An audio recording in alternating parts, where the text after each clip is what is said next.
Hello, man. I am not used to wearing a tie. Thank you for making me pixelated, Cosmic. Good to see you. Oh, man. It's been a while. Man, I got a message from Twitch. Changes on the advert thingies. So I hope nobody's having an advert right now because I cannot see that. I have not activated that. Chat tells me that I am having an advert.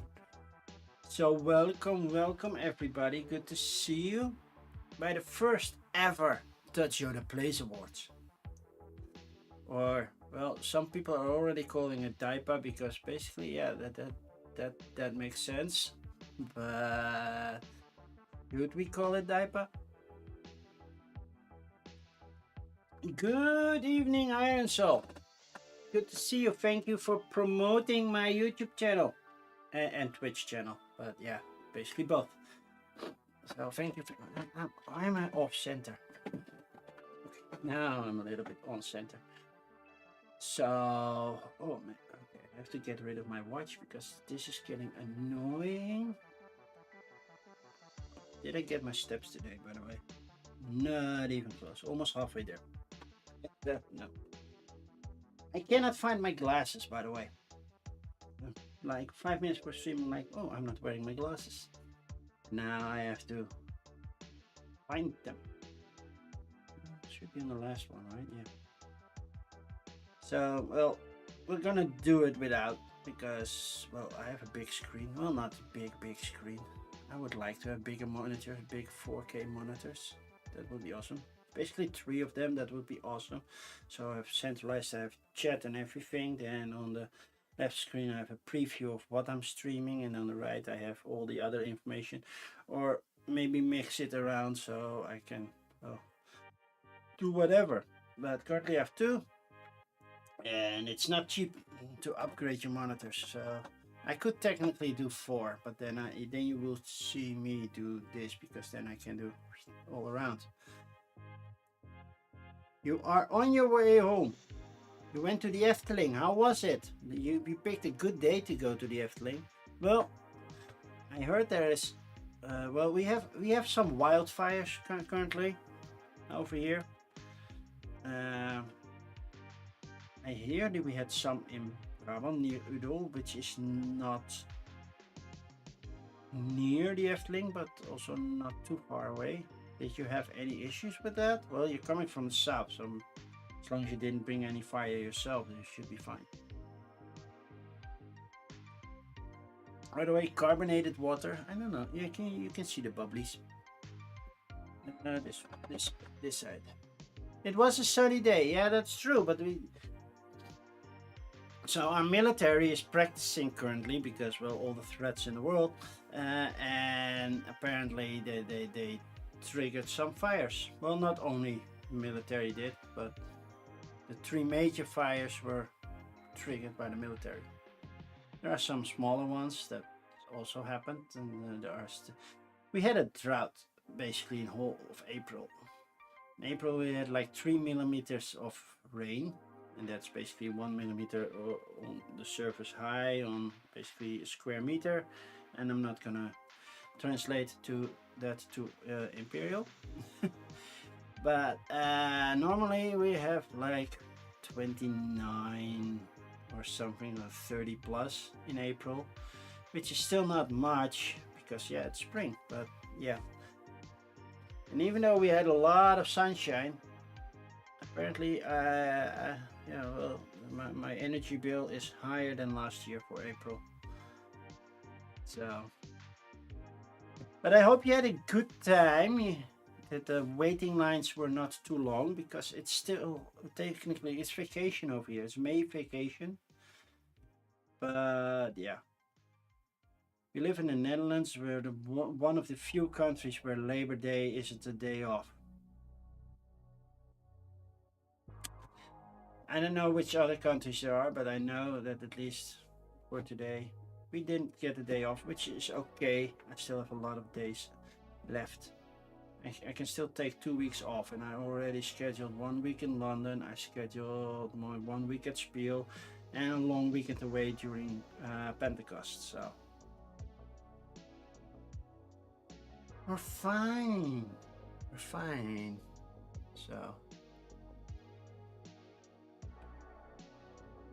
So today, the DutchYoda Place Awards. Yeah, it won't be an amazing long stream. I just have 3 awards to give away. Actual awards. They are in here. 1, 2, 3. 3 pieces. And I will not show them because, well, the name of the winner is already on them. And that, well, then why hold an award show? Just show the picture and yay, have fun. So, yes. Yeah, we are here as well. Labor Day translates to Dag van de Arbeid, and that doesn't mean we have the day off in the Netherlands. It's one of the few countries that doesn't, at least one of the few European countries. I don't know how it's globally. I think that day is a global thing, right? And I understand why, but they made some changes a couple of years back, maybe a couple of decades back. And that's, well, absolute everything right now. So basically we had Queen's Day, because it was the birthday of the Queen back then, on April 20th. And we had Liberation Day, which is May 5th. Not like most countries like May 9th, because that's the end of the World War. No, May 5th, because that's the day we got liberated from the Germans. Or let's say the Nazis, because currently the Germans are nice. So, yeah, and if you put another extra day off in between those 2 dates, yeah, you get a really irregular schedule, and everybody's gonna take their days during that. And that's why they made the May vacation, because then that's always starting at the end of April and then 2 weeks mostly. So this time King's Day was the start of May, and no, not even King's Day. It was even the week before. If I'm not mistaken. It's of April. Yeah, this is the last day. So they had the day off 2 weeks ago on the 17th. So it's called the May vacation, but it ends on May 1st. Okay. I don't know how they decide those holidays. But that means it's busy on the road right now because everybody's coming back from vacation and they want to come back mostly on a Friday or Saturday because they have to do a lot of laundry, clean out their stuff, throw away everything they took with them that they didn't want actually, stuff like that. So that's what you get with the May vacation. So yeah, that's the May vacation. And I didn't take a May vacation, but I have I've still almost 2 weeks, 2 full weeks that I can take off. Considering December, but not sure yet. I'm not going to UKGE. That's something I might do next year. I'm not sure yet, because I have to put money aside for that. And well, this time I'm going to London, but I also need to put money aside for when I'm going to Spiel again, because that costs, well, I have to stay there. Already got a mail if I wanted to join the demo team again, so still have to reply to that, so we'll do that. But yeah, basically I will make money during Spiel, yay, which means I get that money on the last day, which means I'm probably broke by the end of the Spiel anyway. I also get my paycheck around that time. Spiel is at the end of October this time. I prefer the end of October.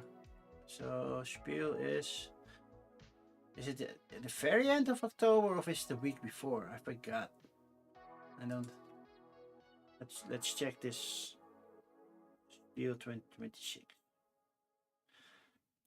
Spiel 2026. Let's go.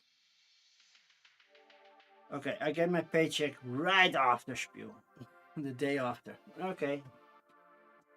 So I have to be careful with how much money I have, because I need to make sure that I can get back into the Netherlands, and then on Monday, yay, I have my paycheck again. I'm also the Monday off, because yeah, probably I will stream. What did I get?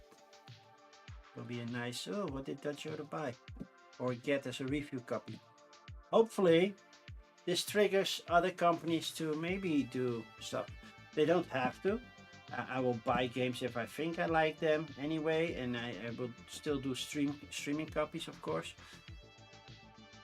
But yeah, if you want to guarantee that I play your game, then make sure that either I like it or you send me a review copy. Okay, shall we just get started? Because I am getting hot right now, because I'm wearing, well, I'm not wearing a full suit. I'm just wearing a shirt with a tie, but it's a little bit warm right now. I have to check one thing, by the way, because I will mention it during the stream, but I think it's currently turned off, or is it not?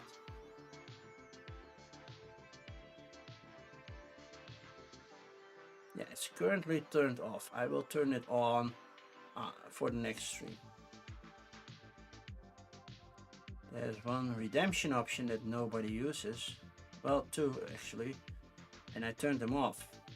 But one is related to one of the awards. So, well, technically they're both related. So, let's do this. Okay, are we ready? Is everybody ready? Is whole chat ready? Is nobody ready? I'm ready. Let's just start. The DutchYoda Plays Awards. You can not see my mouse yet, but it will appear at some point because I have to point out stuff.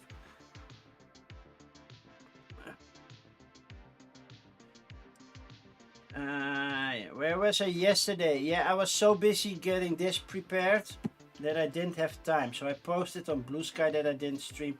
I should get my own Discord up so I can send messages there that I'm not streaming. I will do Trismegistus, the Trismegistus stream next week. So, yeah. Sorry. I cannot go in everybody else's Discord saying, well, heads up, I'm not streaming. So, I just totally was so busy with preparing, and I lost track of time, and then I was like, oh, I should have prepared my stream. And yeah, ready as you are. Well, let's do this then. So, why these awards? Because it's the first time. So why do I host these awards? Well, simply, you know, people wanted to know my favorite game of 2025 from last year. Why did it do jumping? So that's one of the reasons I'm doing this. Because yeah, everybody's doing it 2025. I did not do a top list from, whoa, what were my best games for 2025? And that's also the other one. Okay, that's only on my screen that is messing up. I'm like, cool. I did not want to make the same top something list like everybody else. Not that there's something against it, but come on, be unique, right? Because I'm streaming bilingual, I'm focusing on one language during the stream, but you can force me to switch languages because you can switch me to Dutch. I did split the awards as well. So you have a Dutch award and a non-Dutch award. So basically for the Dutch games and the non-Dutch games, which means I have to have played the Dutch version of the game. I'm not giving a Dutch award to a game where I played the English version, because the English version might have been released a year earlier or anything, and I'm very strict about that. I'm kind of OCD-ish. And I always wanted to do an annual box fart award for TLN. So as everybody knows, TLN is no longer. I think it was 2 years back when we hosted a small box fart thing for the fun. I forgot which game won actually that year. And I was like, well, I want to make one. I want to make an official box fart. It doesn't look like a box fart. I'm keeping it simple, low key, low budget. As you know, I'm not getting rich from this. But yeah, that's why I wanted to do a box fart. So which awards are there? Well,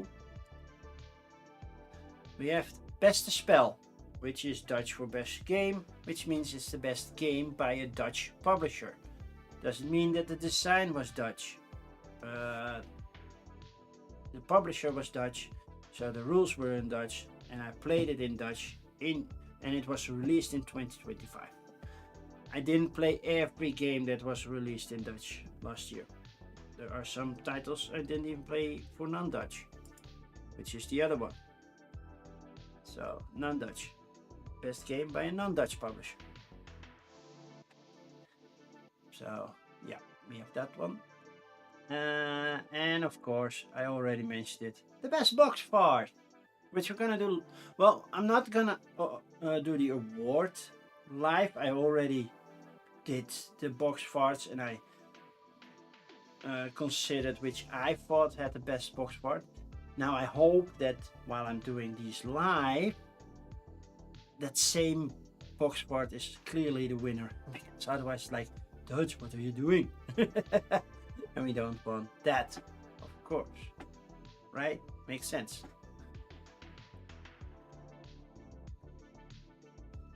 Okay.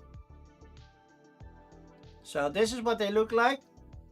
A simple glass thing with the title of the award, and underneath the title of the game, because yeah, if they want to look back at it, they should be able to see, oh, for which game did we win this, right?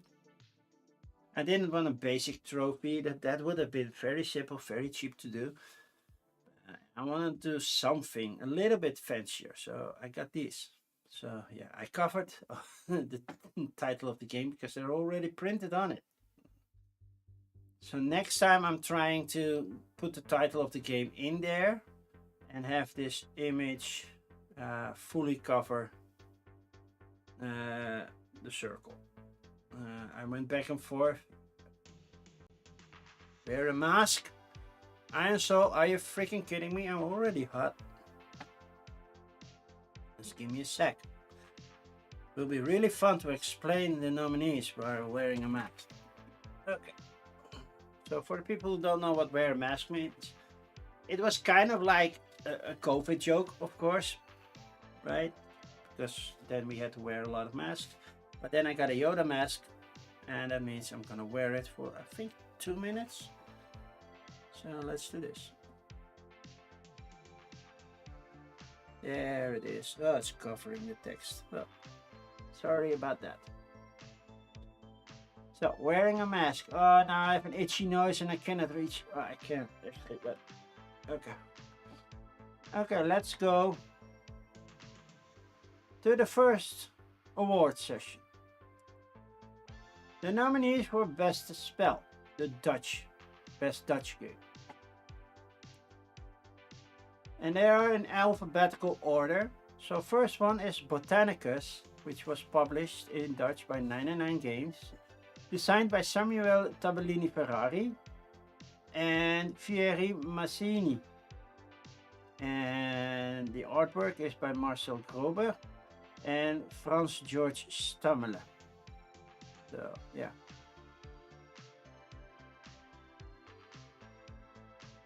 I could do a small mask and make it from paper. Yeah, no, I got this one. So I keep this one. So Botanicus, you have your own player board where you walk around like this. That can be an action, or walk around, and then you can cater for the plants in the, yeah, well, basically technically diagonally from you on the 4 corners. So you have a level 1 plant, you have a level 1 plant, level 2 plant, level 3 plant. We got an M. Peebles raid and a Panda Angel raid. Wow, thank you for that raid.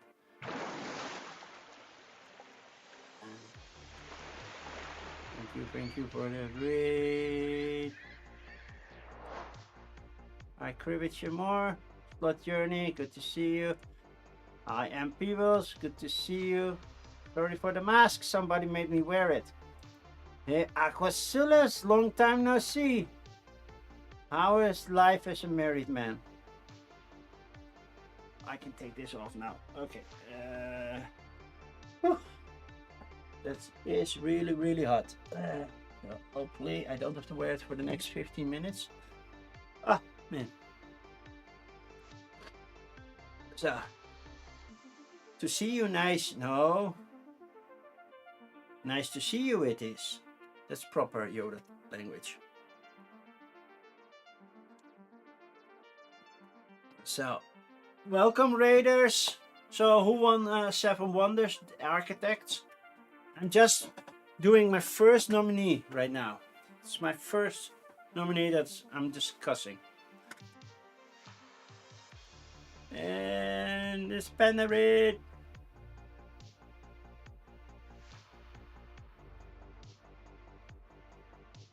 Oh, okay.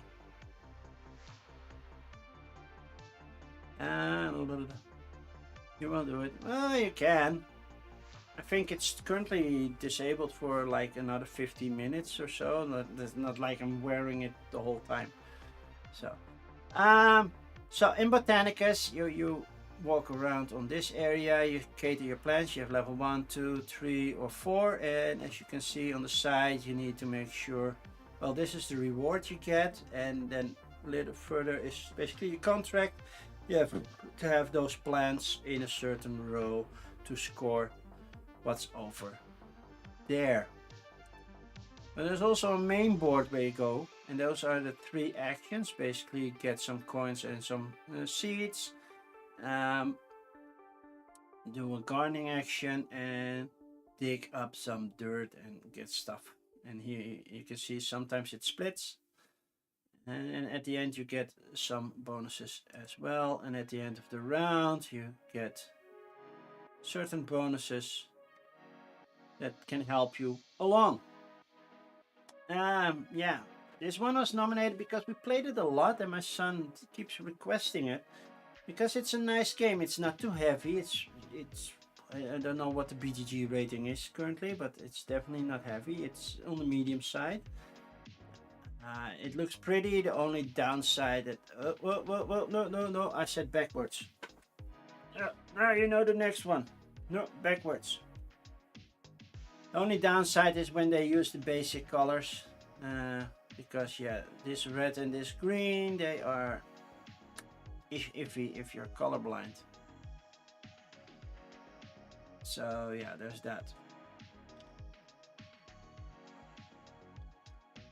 And the next one is Dierenrijk, in English also known as Sanctuary, which was published by White Goblin Games. It was designed by Matthias Wigge, and the artwork was by Dennis Lohausen, Christoph Tisch and Felix Wermke.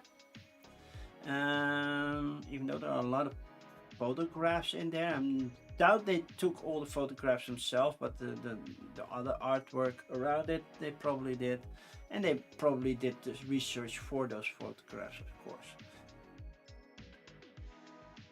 So, and this is what the game basically looks like. They likes Pergola more. I never played Pergola, so I played Botanicus, and I do like it. So basically you have these tiles, which are the animals, and normally in Ark Nova, this is kind of like a simplified version of it. In Ark Nova you have to play cards, and kind of like Terraforming Mars as well, you have the big tableau of cards which triggers everything. Basically these tiles replace your cards, and you put those tiles immediately on your board, starting at the entrance.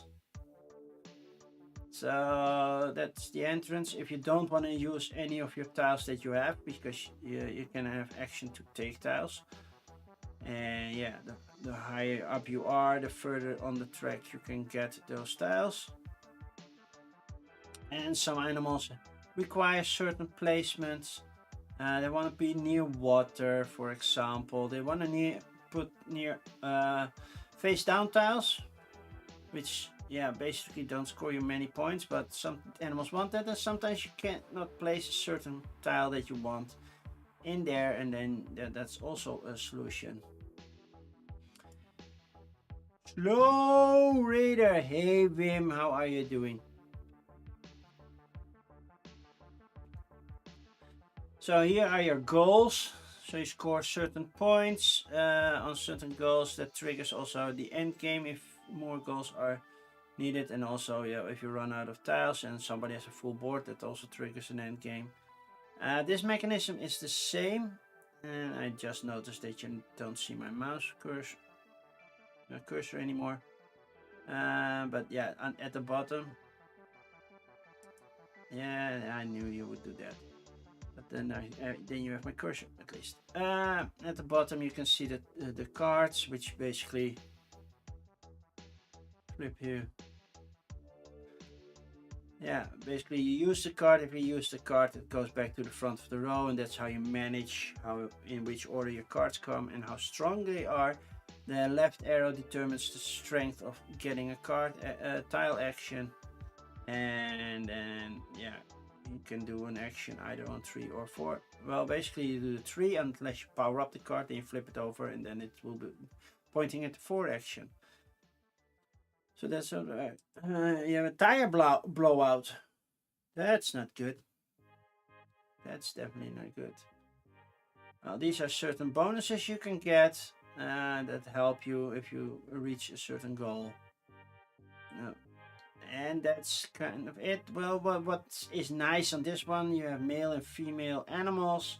So if you put the male and the female together, you get a little bonus, depending on which one it is. But you have to make them match on a certain side, I believe. So, oh no, that you don't have to do, but yeah.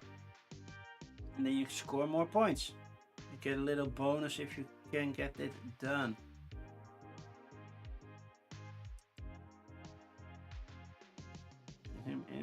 Or scary, or both. And yeah, it can be very annoying. But good to hear that you're okay with. But yeah, that's you can get those little shields that add up to a certain goal. You can get them on a certain level, which means it's a certain bonus. So yeah, that's what you're working towards. And yeah, as you also always, person with the most points win. Cool. Then Flip 7, which in English is a 2024 game. But yeah, the Dutch game came out last year.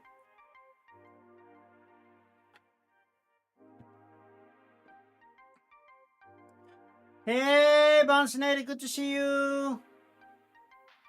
Yeah, you have a very excitable week working for IGN. So that's good. That means money. Well, at least a paycheck. So, yeah.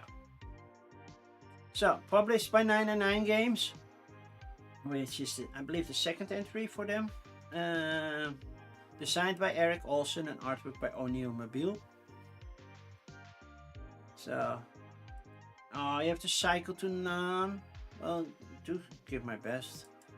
And yes, money is always good. So yeah, now you see the Dutch text. So 0, 5, 9, 12 en draai 3 vast en tweede kans. Basically, if you don't know, Flip 7 is well, almost the ultimate push your luck game.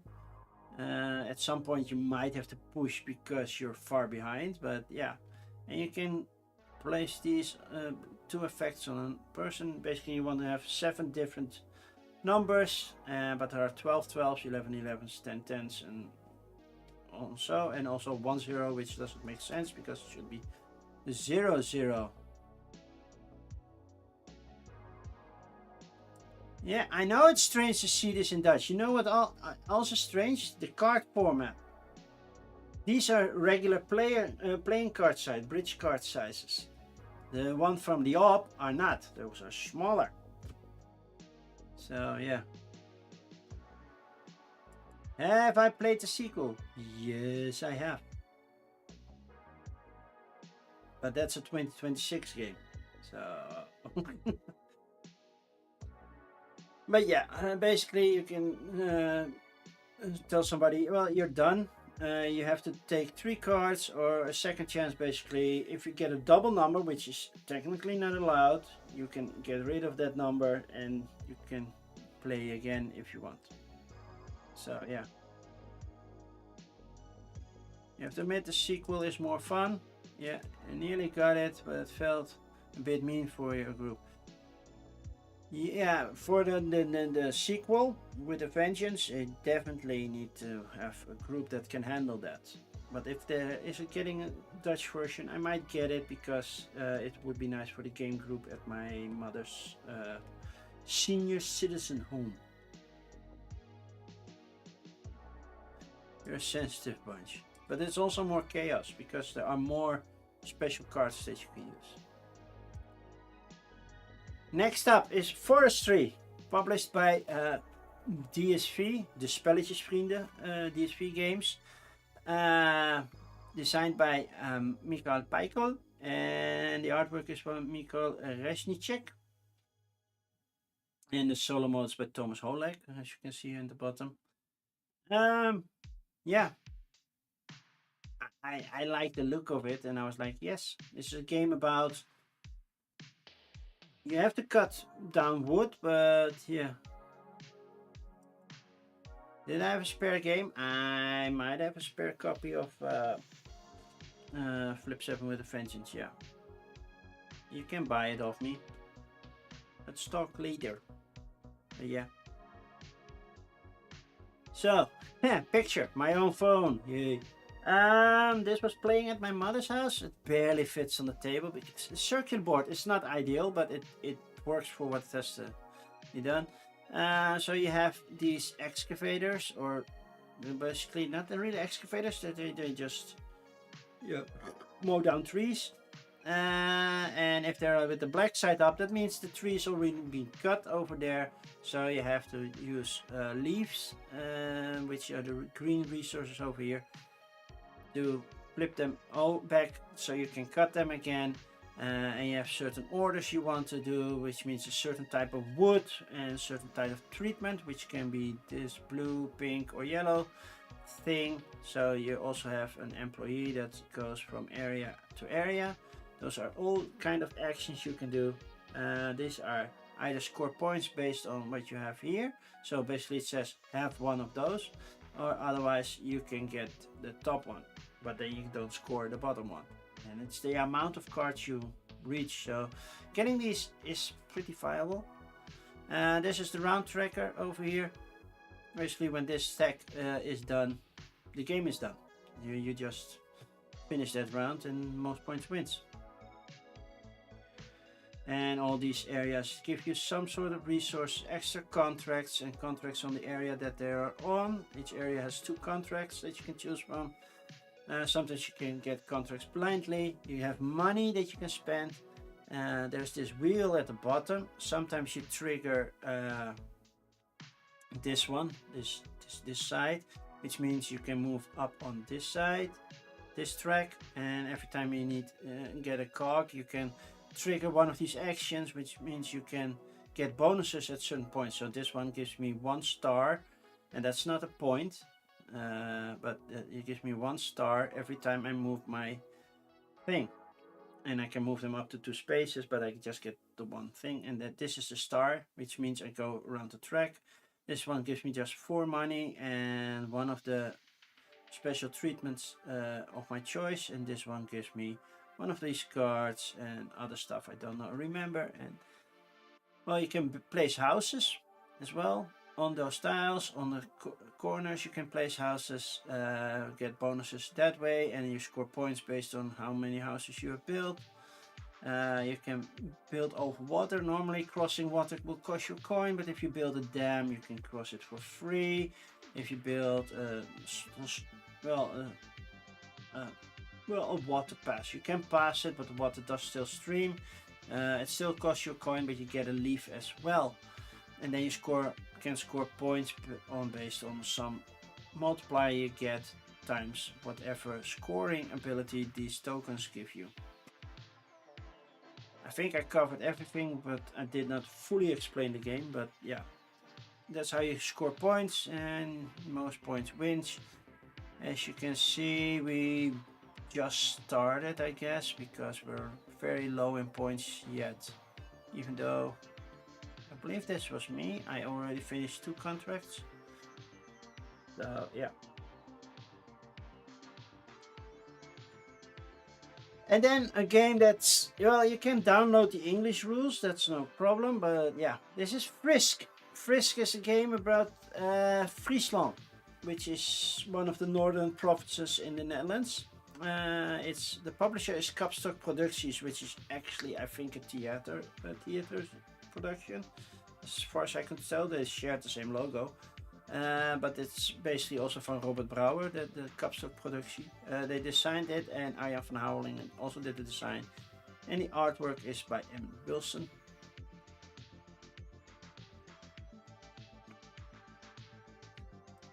In Frisk, you have a market, and well, it says the market goes this direction. It's kind of like a Cascadia. You have a card and a tile, and not an animal and a tile, but a card and a tile. So you make a 4x4 grid, and the cards give you certain actions. If you want to skip a card, you have to play one of your blue river or water sticks on them. The further you go, the more it gets. And basically you try to score points. You can flip these tiles around. If you flip them around, they are worth more points. Then you can build buildings on them, as you can see, and they score you certain points, give you more tokens, but they also cost water.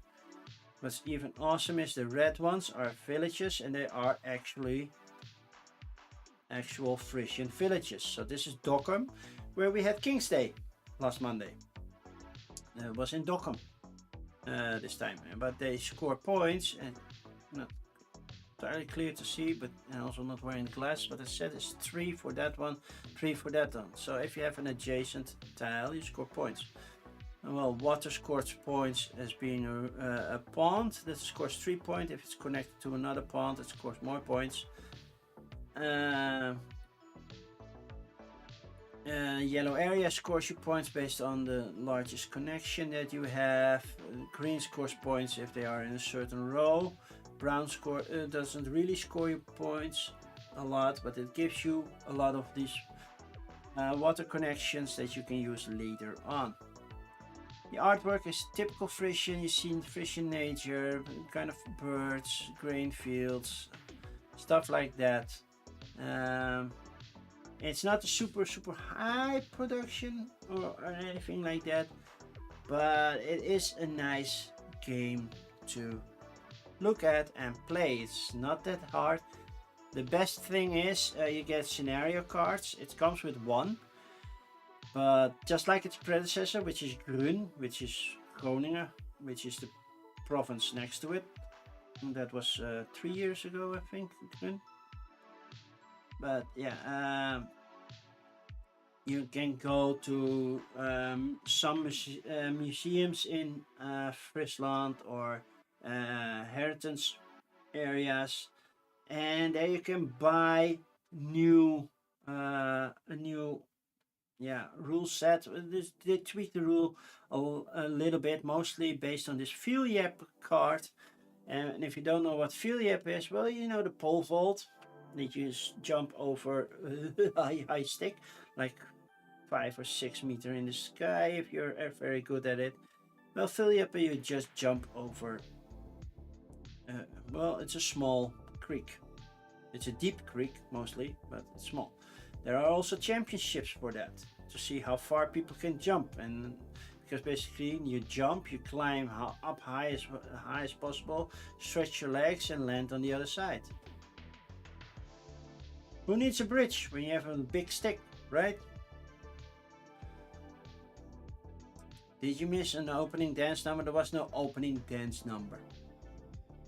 You don't see me dancing, come on. Maybe I can do that as a community reward. If I get a certain amount of points within a month or so, then I could do it. And now for the winner for the best Dutch game. Now I have to check which award of the three this is. Is this one? Nope, that's best book part. Yep, this is best game. So any guesses which game won? Yeah, I forgot to add the drum roll.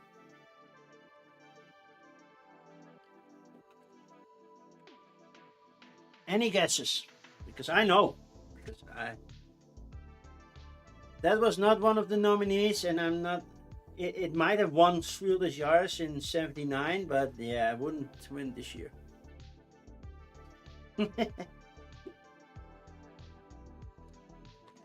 Flip 7, Frisk.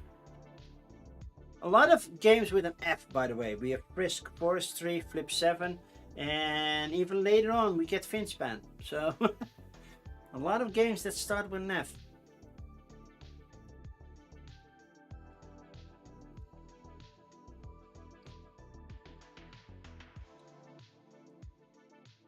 It's Forestry. It's so weird. This is considered a complex game. I think it's 3.3, 3.5 something on BGG. So, yeah. This is the way. This is the way. Thank you, Cosmic Beat. So yeah, Forestry 1. It's stuck here in this pile because I needed to take pictures. I didn't have time to make nice videos. The next presentation will be so much more awesome, but yeah, you have to do it with this one right for now. So that means let's go to the face. As you can see, well now you see, oh, that this shines a lot. Okay, let's put. How can I zoom in without you seeing yourself? Well, here you go. Forestry 1. It's nice thick glass. See how thick it is? Tomorrow I have to go to the post office and ship this to the Spelletjesvrienden.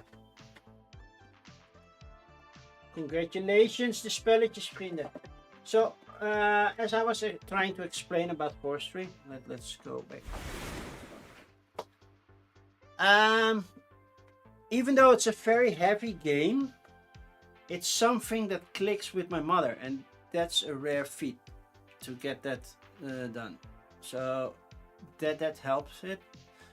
Do not drop it. No, I will not drop it because that will hurt my toes, and it's glass, so it's fragile. So yeah, Forestry just clicked with my mother. I think we play it at least twice, maybe 3 times a month. So if I'm bringing something complex, she says bring Forestry. I get Forestry. I've tried other games with her, but I have to do it in Dutch, even though the game is mostly language independent. Mostly, I think the flavor text and some areas are just named differently, but the rule book is basically where it's at, all the translation. But yeah, it clicks with her. So if I could get a Dutch version of T-Buy or any other big heavy game, Galactic Cruise, maybe it should trigger for them as well. We need to play this sometime. Yeah, I don't know when, but yeah. The tables at Amsterdam in December are way too small for that. Then we need to get early and get one of those bigger tables, otherwise it's not gonna happen. Or we need to bring our own big table. But I don't know where to put the big table. Yeah, or we had to play it down in the hallway where there's a big table. We could do that. Place up to 4, right? Up to 4, 13 and up, an hour plus, it says. Well, trust me, if I play with my mother and my son, we're basically 2.5 hours playing it. Setup is a thing. They played it upstairs. Well, upstairs there's also a big enough table, but downstairs, no, not as much. The tables over at the Band was nice. So this is award number 1. On 2 tables, yeah, you could do it on 2. You definitely need some space, especially if you played with 4. And now we go to the nominees for Best Box Fart, which means I'm going to do these live now. So hopefully it works. So I have to get rid of this one. And switch to this view. Nominee number 1, Dierenrijk. Basically Sanctuary. So, okay, we're gonna try this. I might need to turn off noise suppression, so let's do that. That means you might hear other sounds, but yeah, okay. Oh wow, it's not working right now. Come on, okay, let's put it on the corners.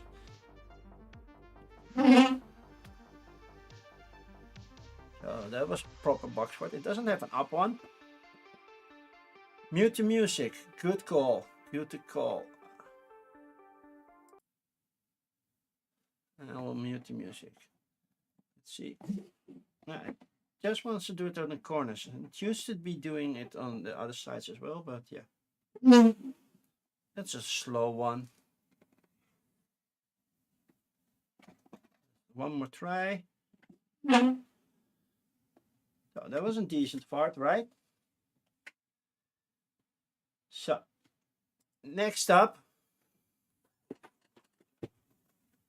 Finspan.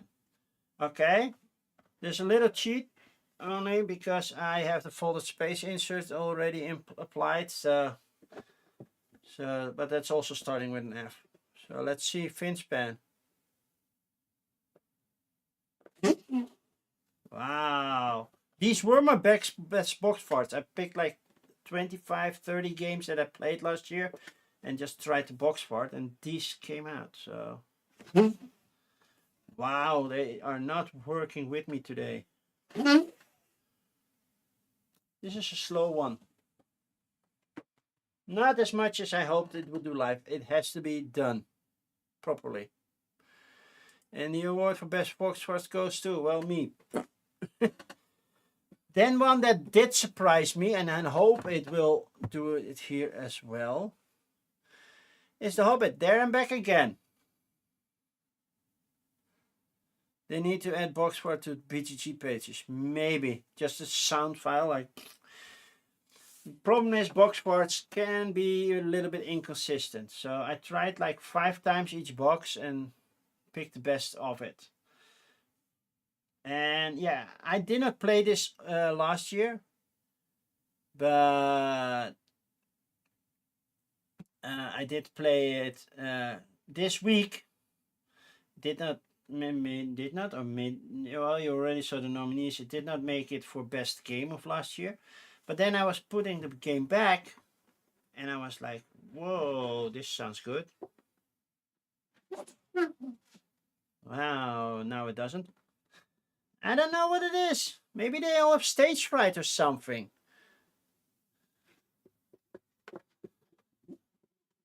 The corners usually works the best, but small puff. Let's see if they do the other corners, if that works. No. When I put it away, it was like, whoop. I was like, oh, that's a nice surprise. No. Doesn't want to do more. Sorry.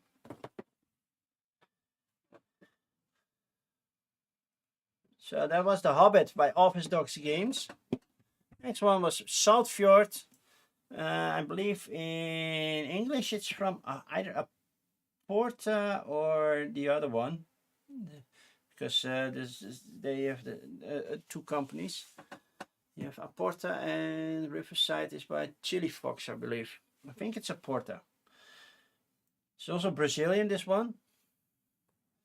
It has potential, yeah. It's the Warm Studio Lights. Yeah, maybe it is. That was a small puff.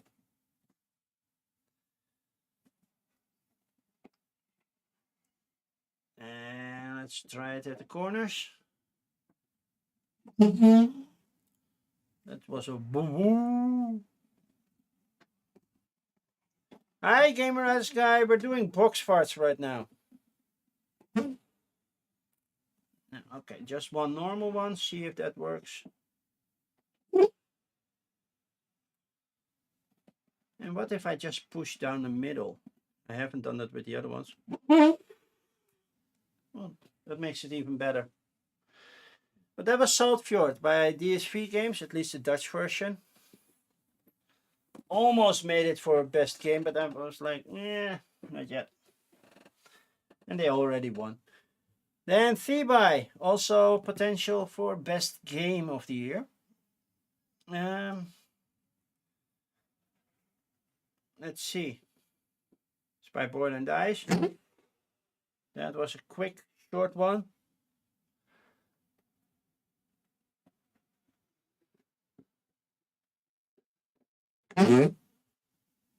Corners are nice. They don't have an up anymore. Sometimes you have an up. By the way, this is also with the folded space insert, so it's kind of cheating, but yeah. Didn't have the original insert anymore. That was a squeaker, I know. Now I'll just go down the middle. And that was T-Buy. We will see T-Buy again in the next nominees.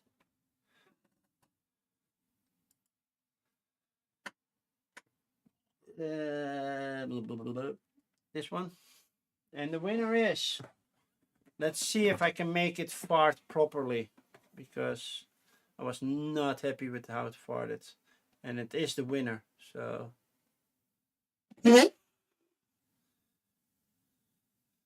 So this was the winner. Did you recognize the box fart? Did you recognize it?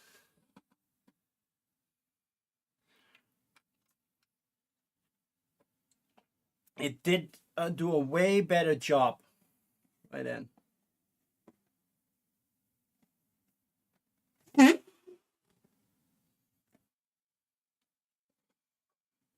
Hobbit? No, it was Sanctuary. Honestly, Sanctuary had a couple of really, really loud ones. And I was surprised that it didn't perform right here. I even tested it to test if the fart would come through. And it was like, wham, shot way up in the red with a long, like, whoa.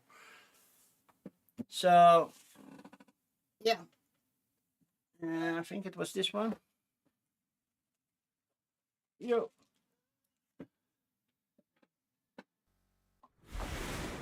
As you can see, well, let's put that there. Best box fart, Dierenrijk.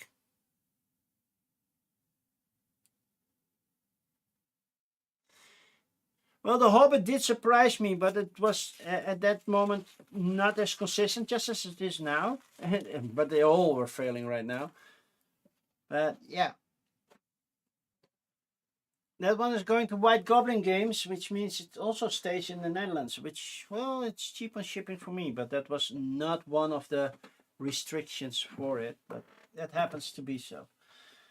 I think the furthest I had to send was either Finspan or The Hobbit, because that would have been shipping to the United States.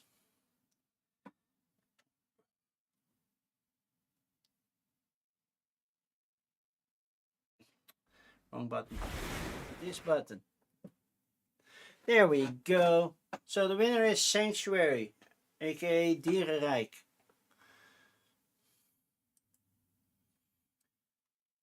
And now the big one. Best game by a non-Dutch publisher.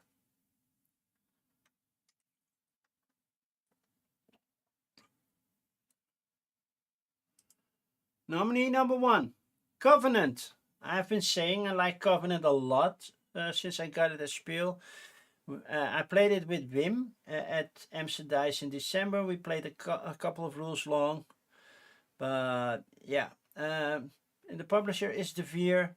The designer is Germain P. Milan. I'm hoping I'm pronouncing it correctly, and the artwork is by Enrique Fernandez Palaez.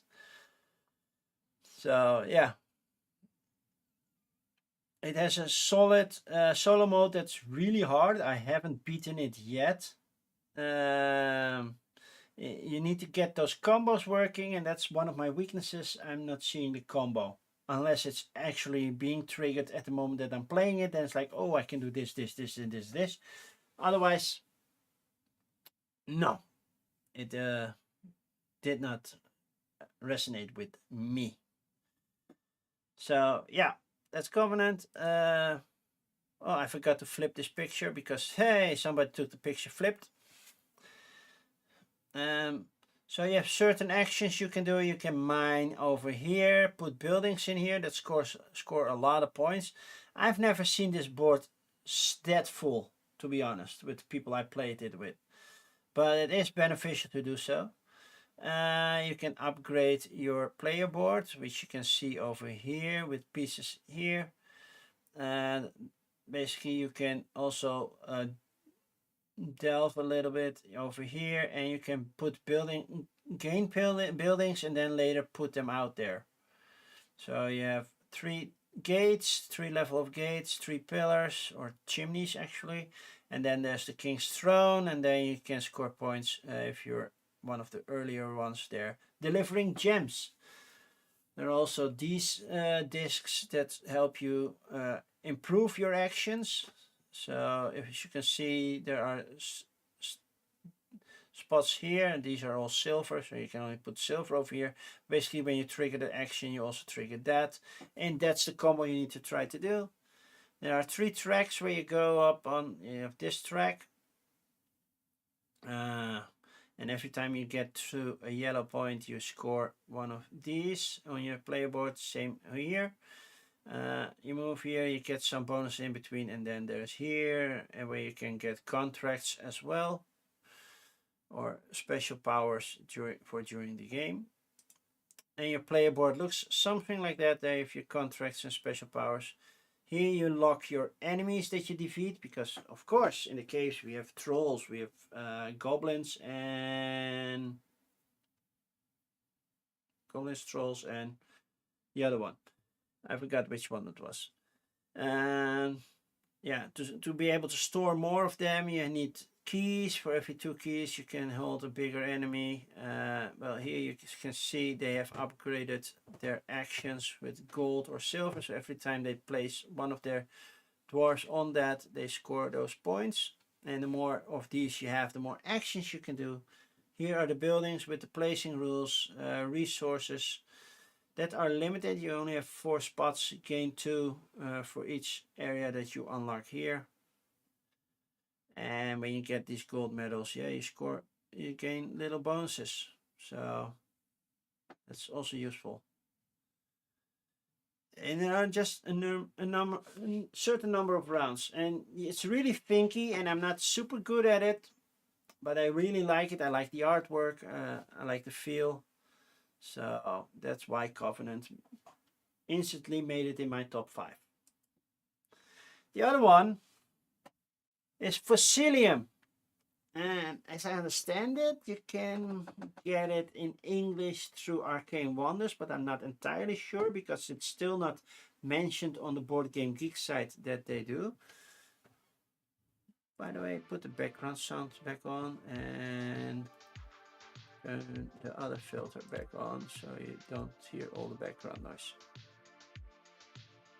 It's by Giant Rock, who made the German version. The design is by Julia Thiemann and Christoph Wager. Artwork by April Borkeld, Gaston Santibanez and Engelman. So it sounds like a Spanish-German combination. And Dennis Lohausen, which I have seen pop up in others before as well. What you do in this game is basically you try to gain as many of these pieces, and they are certain shapes of creatures. They can be 4x4, 2x1, or 1x1. You definitely always start with a 1x1 in your museum, and you're trying to build a museum and get as complete skeleton as possible. if you're the first one of the bigger ones, you get this one for bonus scoring. Well, everybody gets the same scoring, but it's triggering for tiebreakers. Then you have a nice standee. Yeah, so each round you try to improve, choose an action, either buy from the market, draw from a bag, so you don't know what you're getting, but you know kind of what is in which area. You can sell to the market, so if you have pieces that you don't like, you sell them. You start building when you can only at least have half of your skeleton built. And yeah, you can do all sorts of stuff. You score points based on lines. You score visitors and money. So the visitors this is for each brown fossil, each green fossil, and each blue fossil, and this is well the same, but then you get an entry fee, and this is how many workers you have. And yeah, at some point you're out of workers, and then the workers gonna dig, and you get an extra dig action. And then the number of visitors you get determines how many points you actually get, but you can get permanent visitors, and then this slide doesn't slide all the way back, and that means hey, you start a little bit further in the points and you get more points that way. I have done a solo mode of this one, I think pretty early when I got it at Spiel. And yeah, there are some other things, there are some scoring methods in between, so you try to score the most points basically during the game. I really like it. There are some production issues I have. There's a lot of recognizing the color of the fossil is not always that clear. They try to stay too much to the real side, I think. And the sliding of the visitors works, but I would have put that on the player board themselves and not in the main board. That's what I would have done. So yeah, and this is the place where you store your tiles, by the way, your fossil tiles. So you can only hold 8 as soon as these are freed, and you get those workers at the end of the round if there are still spots open. So it's really a resource management and puzzly game. Not polyomino, just squares, but I like it. And the market, the more of you have of something, the cheaper it gets, but it's also cheaper to sell it, so you don't get that much money for it. So you cannot first deplete the market and then sell it for a higher price. That's a rule that's not allowed. So that's Fossilium. And that really hit me because it's dinosaurs and fossils, and people who know me as a child, I wanted to be an archaeologist. Never made it that far because history was not my favorite subject. So probably that was an issue. But yeah, as a child, I didn't want to be a firefighter or a cop or join the army or whatever. No, I wanted to be an architect. No, not an architect, an archaeologist. Then one of the other games. Yeah, I got a streaming copy of this one. Galactic Cruise on Kinston Key Games. I did the stream early in the year, I believe. It has a nice solo mode. I have beaten the easy solo mode, the medium one, just once, I guess. So I'm not amazing at it, but it's considered a heavy game. It's by Kinston Key. The design is by TK King, Dennis Northcott, and Colton Thompson, and the artwork is by Ian O'Toole. If you look at the box, you immediately see that nice tight look that Ian O'Toole has on his games. If you're familiar with the Vital Lacerda games, yeah, Ian O'Toole does that artwork as well, so it's very recognizable. It's also heavy as a box. Yeah, but the production quality is super high. The insert is nice. You have these nice solid boxes that you can have inside the box, so you can take everything out, immediately play. I don't have those nice shiny metal coins, I believe. I don't have those. So yeah, this is a bit during almost near the end of the game if I look at it. And the board is upside down, but that shouldn't matter. These are, well, contracts or goals you can do, or special powers you can get. This is scoring ability, so scoring on based on certain conditions, and you score points. And if you're the earlier ones, you score more. You trigger to make it harder for the people after you.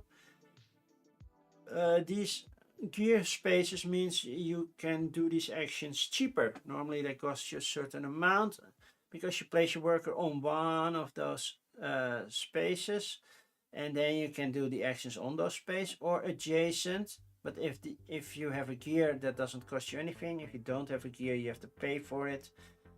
But you can only go adjacent if there's a gear. So if there are no gear, you cannot go to that area. If there's a gear from another player, you pay that player. And if there's just a third player kind of gear there, then yeah, you pay the bank. This is blueprints for spaces in your rocket, so you can have up to 3 rockets, so you have all these spaces. In blueprints, a top and a bottom for if you want to start a new rocket. Each top gives a certain amount of points for your rocket. Rockets are normally 3 long, so they got a special ability that made it 4 long, so that scores a lot of points. And then the organization of your traveling, basically certain people wants to go to a certain area, so you have the orange spaces, blue spaces, pink spaces. That's nice, they score points in that area because that's where you want to go. You cannot take purple people in orange spaces, so you have to take orange people with them.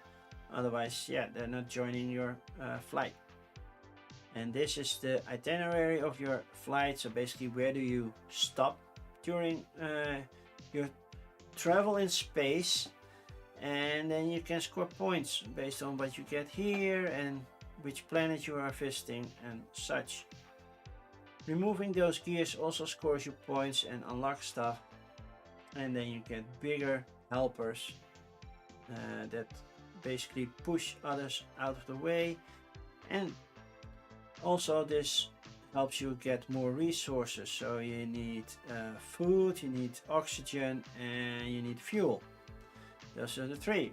Fuel, otherwise you cannot lift off. Oxygen, well, you need to breathe in space, right? And food, well, you don't want your people to get hungry while they're having a cruise in space. And this is the first player token, by the way. So that's Galactic Cruise. It's a very big, very heavy box. I don't have it right here with me. Another big and heavy box is Luthier or Luthier or I don't know. If you drop the I know it's Luther. But this is Luthier? Luthier? Is it French? I don't know. But yeah, basically you're making instruments.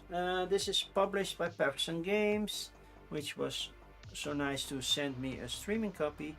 The design was by Dave Beck and Abe Burson, and the artwork, if you didn't recognize it, yeah, it's clearly Vincent Dutray artwork, but also Guillaume Tavernier did some work. You adore this game. This is such a pretty game. Also a nice production, just as Galactic Cruise. And the one thing I was surprised by Galactic Cruise, when you get the playmat, is full of holes because you can have a randomized setup. And instead of laying it on top of it, you push it into the holes and it gets nice and tight in there. So yeah, this looks busy. The background image of the table doesn't help. Well, you have the score track over here. Then you have certain areas that do certain actions. So you have a patron, a music instrument, you repair your music instrument, you perform with your instruments, and you score points based on where in the orchestra you sit in the row.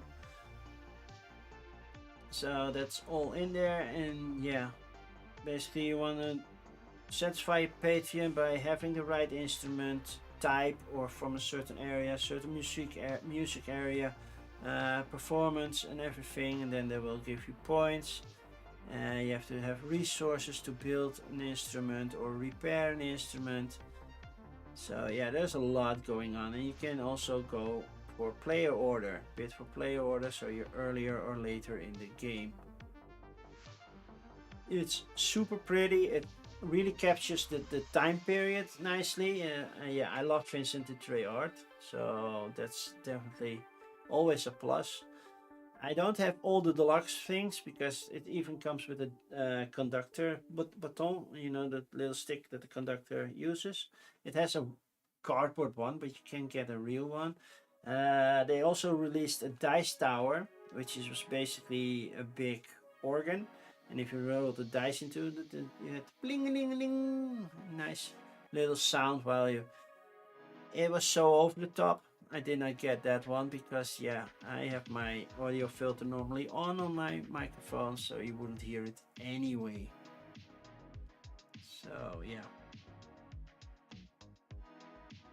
Yeah, the dice tower is gorgeous.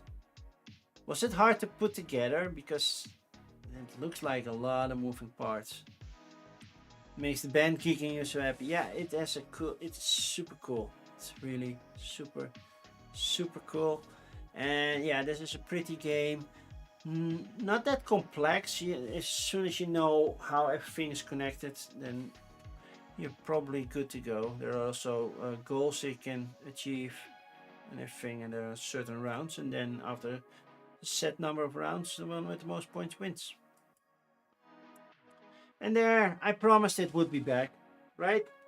T-Buy by Board and Dice. One discussion I have with Board and Dice is when is the T game, because it's made by Third Sea, but T games were normally always done by Daniel Tascini. And Tascini claims that every time that he does a game, that's a T game, because that always starts with a T. But Third Sea did Tawantinsiu. I think maybe Tekenu was from him, I'm not sure. And now even T-Buy. So yeah. The artwork is by Zuzana Kalowska, Lukas Melo, and Piotr Sokolowski. It says here Intrafin Games, which means it has a Dutch version. Because Intrafin does Dutch translations, or I think it's Belgian, because they might have done a French version, but my box doesn't say Intrafin.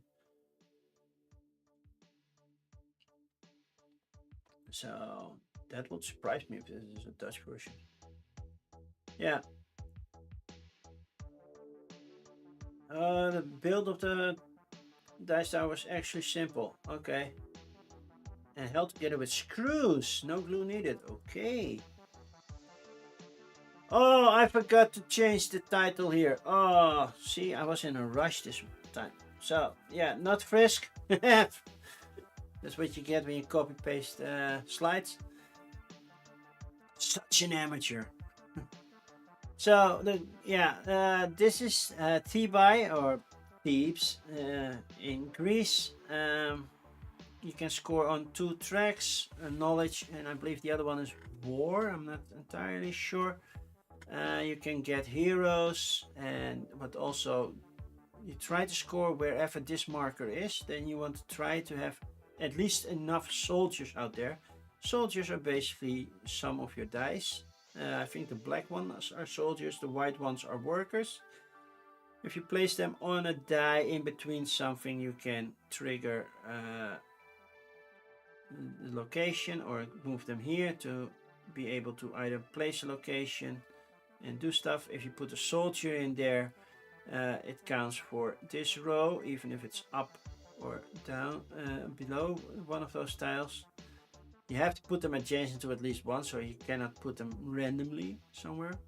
And if you have the most soldiers at the end of the round at that spot, you and you all beat them, then you get the special power that's underneath there. And then you can put your own buildings in here. You can walk over other people's buildings. You can walk over other people's dice, but then you have to pay them money if you walk over their die. If there are no dice, you cannot walk over it. So yeah. And every time somebody walks over a die, the die gets upgraded, and at some point they are too strong and they end up here, which means you can use them to score points. That's kind of like Teotihuacan, only now somebody else can trigger your die instead of you.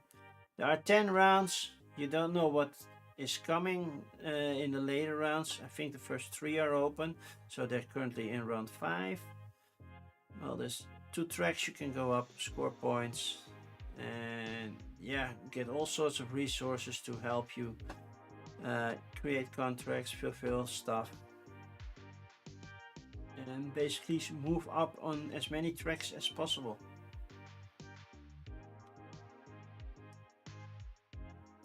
And now the winner.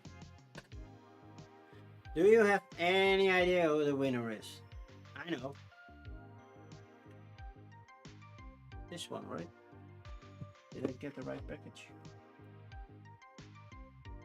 Nope, that's the best box part. And I believe it's this one. The wall stains is T-Bag. Hey, I know. I wish I had a drum roll. Risk. No, that was a typo. T-Bag, Wim thinks Covenant. But Wim has played Covenant. Wow, I'm really loud actually. Or is that the red marker from the box part?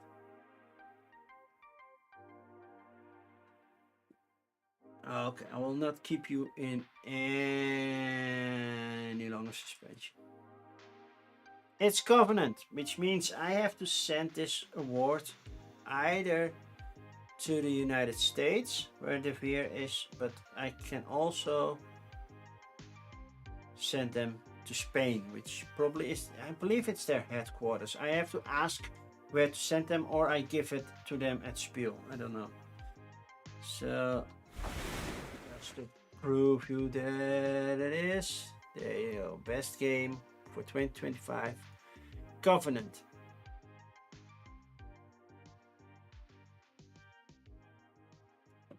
I highly recommend it. It's maybe not for everybody, but I really like it, even though I don't get the combos yet. I need to play it more often.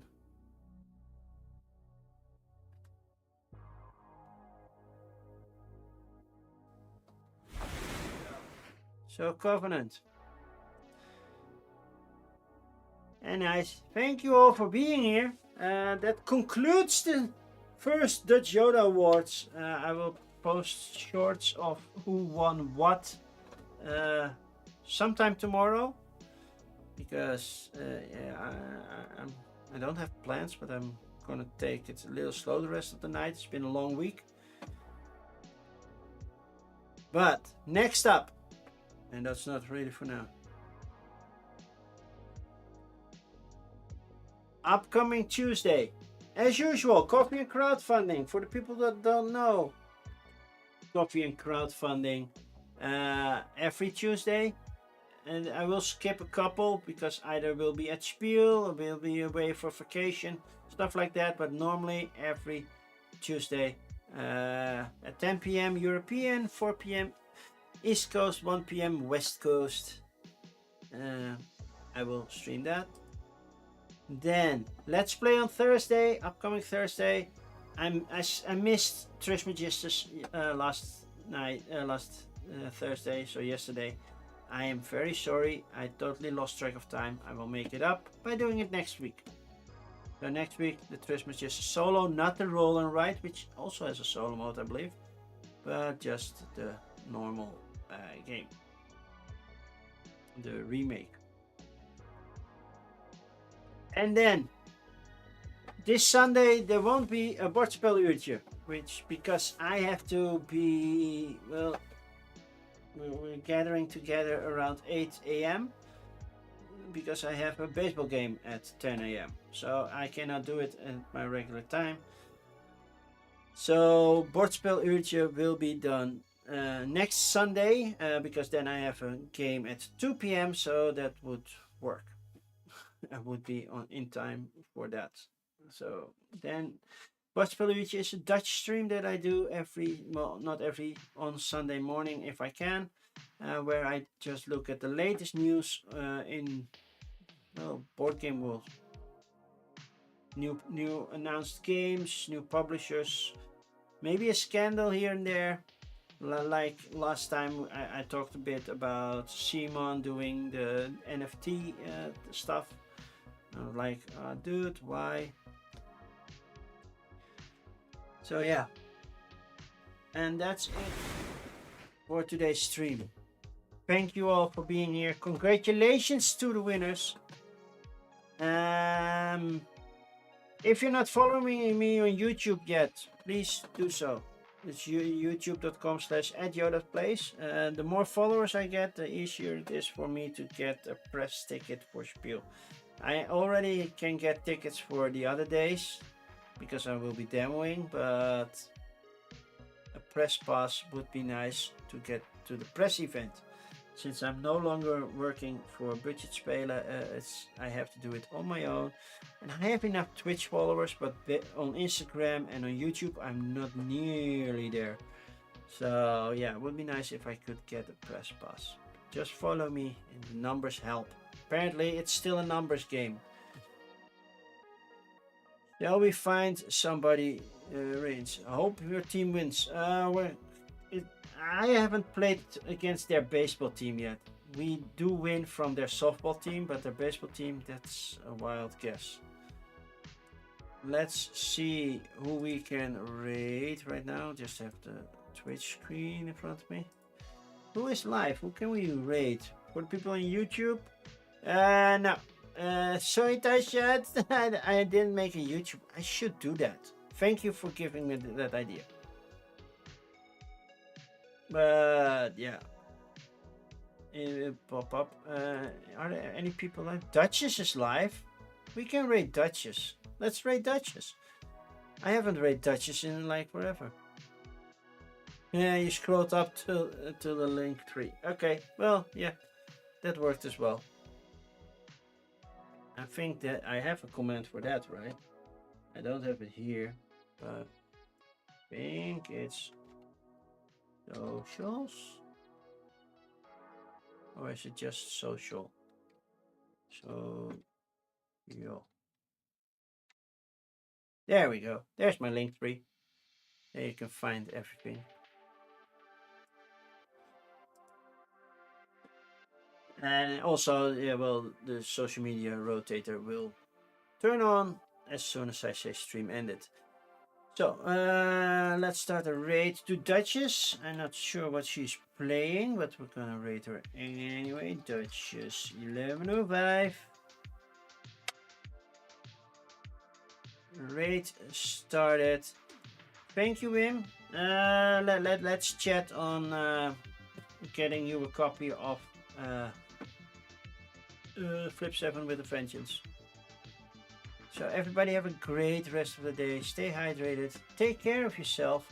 And hopefully I will see you on Tuesday. Bye bye.